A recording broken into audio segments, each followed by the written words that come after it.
Hi, this is Tim Blankenship with Divorce661.com. Today we are here with Janelle Percy with Edward Jones, and today we're talking about important things you should look at in regards to retirement and Social Security and things of that nature while going through divorce.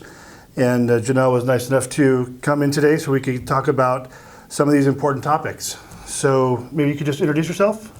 Yes, I'm Janelle Percy, like you said, with Edward Jones. I've been with Edward Jones for about 3 years. Prior to being with Edward Jones, I was a pilot in the Air Force. Really? Yeah, so I flew MC-130s, refueled helicopters, and been living in Santa Clarita for about 4 years now.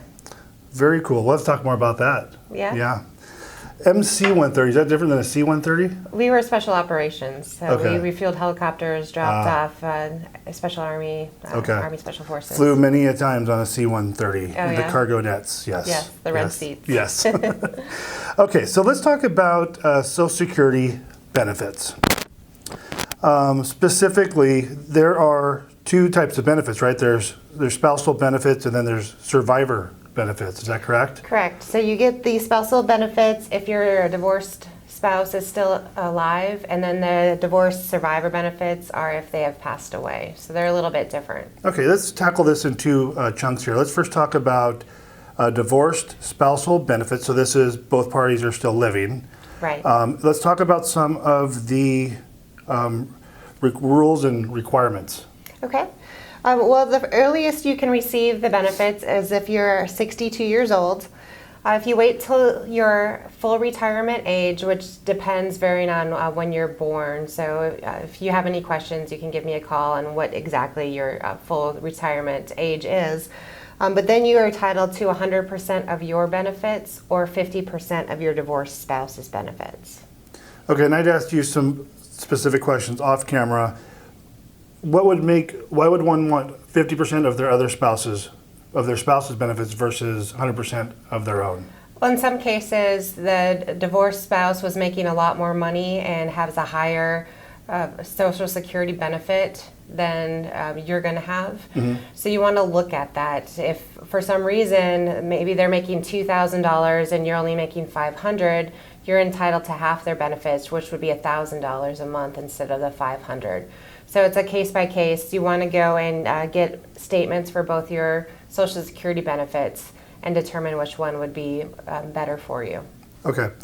And so particularly if you have a family where the husband perhaps worked and maybe the wife took care of the kids, that would be a scenario where this would could possibly be a factor. They'd want to take a look at this? Definitely. Or if the husband made a lot more money than the wife did, if she had a lower paying job as well.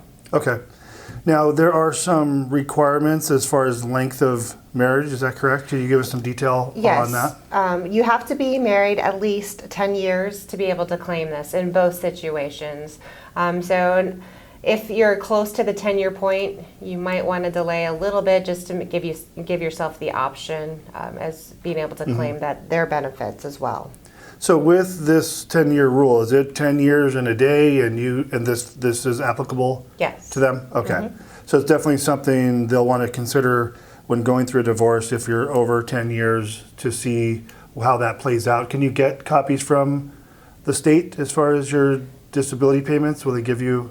For the Social Security, you go on the Social Security, website. So they'll go on the website and you can get a copy of yours and your spouse's benefits and see what they're going to be. It's as simple as going online? Yeah, you have to create an account for yourself, but yeah, you can go online and or else call the Social Security department, but it's easier usually to go online. Gotcha. Okay. Well, that's great information on the spousal benefits. I just want to touch on one topic. If you're going to claim the divorce spousal benefits, what is the rule in regards to getting remarried? You would lose it if you get remarried? Am I reading that correctly? Yes. If you're remarried, you can't get this unless your second marriage ends in a divorce. If your second marriage ends, then if it was longer than 10 years, then you have a choice of whose you want to claim. You can claim either spouse. Oh, interesting. So you get divorced, you're collecting, let's say, and you remarry, that would terminate the collection of Social Security from the prior marriage? Yes, it would. Okay. And then if they divorced again, then they'd have to be married at least another 10 years. Right, and then they have the option, if they do get divorced before 10 years, they can claim the first spouse's Social Security. They could go back, revert back, Right. and claim it. Okay.